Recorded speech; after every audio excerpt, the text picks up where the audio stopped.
Were you guys just trying to see somebody? Casey's cousins. Okay, you were there? Yeah. 909. Hi.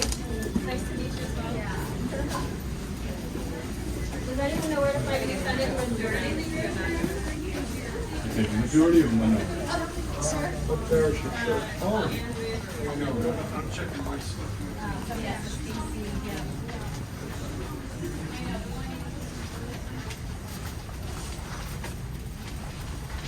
They will.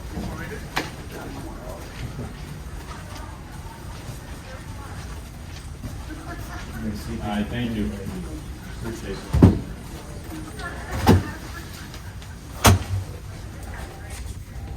Hello. How you doing? Hi.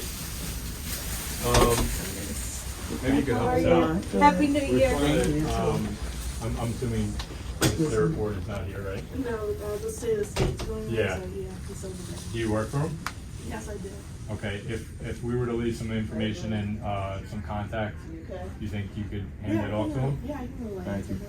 We appreciate that. Yeah, you're welcome. Listen, I know this guy's a busy guy and he's getting a lot of letters, but if you can just have him, even if he just glances at it and then looks at our information, and we could get a more personal interview, not interview meeting, so we could, see how we could help him and he could help us. Okay, sounds good. Sounds good. And what's your name? Victoria. Victoria, thank you very much. Nice Appreciate to you. meet you. Thanks. Nice to meet you. Of course.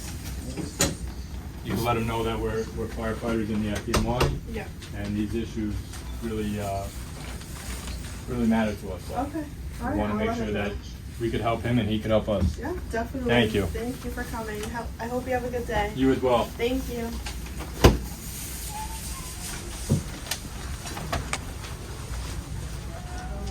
We're here in the concourse, heart of the Capitol. trying to speak to assembly our representatives in our districts, and if I'm sure your viewers will see the countless numbers of people that were dropping off letters, requesting interviews, and the purpose of that is to be empowered again, right? To let these lawmakers know that we're not just citizens that are going to go about our daily lives and follow the rule of law. We want our voices to be heard. We want the things that are important to us and our families to, be perpetuated in the laws that they pass and the bills that they shoot for. There's a bunch of bills that are in the process now that are really, in my opinion, stripping some of the rights away that we hold very sacred in this country. So, this is my first time ever doing something like this, but it's opened up my eyes that, this is where it's supposed to be. When people say the people have the power, we the people, this is where it starts. If you say it, you have to be about it. If you, believe in what the founding fathers set forth in those documents, you have to be, make your voices be heard, come down, set meetings, and let these people who represent you know what it means when they pass a bill that doesn't align with basic human rights. It's time that, we take the power back and stop being trampled on, protect our family, protect parental rights, protect your bodily autonomy.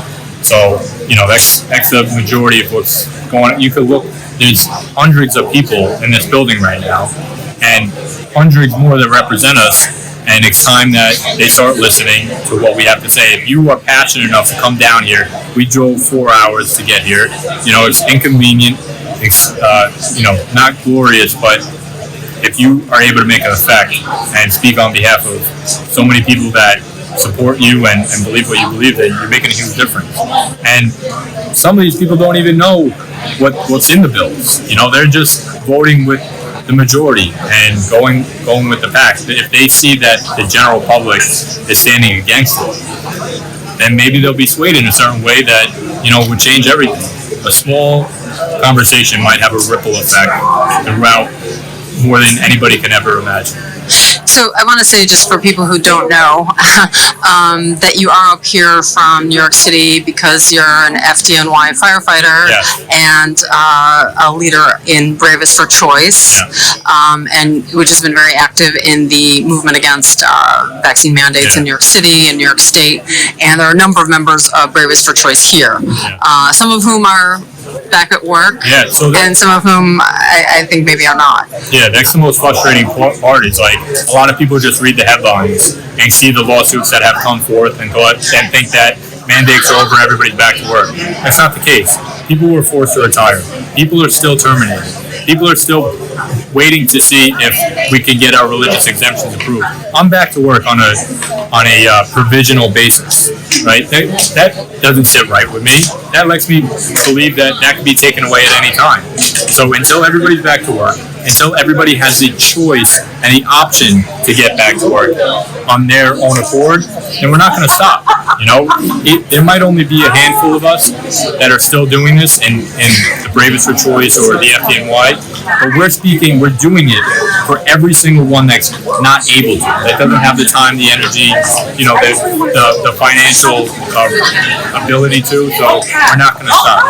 Can you say a little bit about the specific legislation that you're here to object to? For me personally, it has a lot to do with parental rights and bodily autonomy, right? So I truly believe that your religious beliefs shouldn't be trampled on just because you don't go along with the narrative, right? So I should have the ability to put an exemption for my child to go to school if my religion doesn't agree with the narrative of what's going on. Same thing with the ability to work, right? Nobody should force me to do any of it. Okay. So we have this. This was the State of the State. Yes. So Kathy Hochul that was just delivered. Everybody here dropped off their letters, and you know the purpose is to let everybody know it's not over. Just because COVID has run its course for the majority of the country, we're still here trying to end everything and hold people accountable that have trampled on putting me out on leave without pay for 11 months and firing my peers that are still out of work. And I just talked to a guy in sanitation. He was ordered by a judge to go back to work with back pay, and he's still not back to work. 4 months later, the amount of struggle and trauma in this guy's life, I saw it in his eyes, and it makes you emotional because he has a 2-year-old son. I can't imagine. His wife's not working, he's not working. The amount of stress that goes on in somebody's life, people turn to bad stuff when that happens, so we need to be there for one another. So, but hopefully, you know, we're going to see Kathy Hochul right now, and hopefully we can let her know that you can't just walk on by with your head down and smile and wave. That's not what this is about. Have some humanity and some empathy for what's going on. Just because you disagree with it, you can still empathize with somebody and understand that this is America. We could agree to disagree and move to a better future. All right, thank you. Let's see what happens when the governor comes down.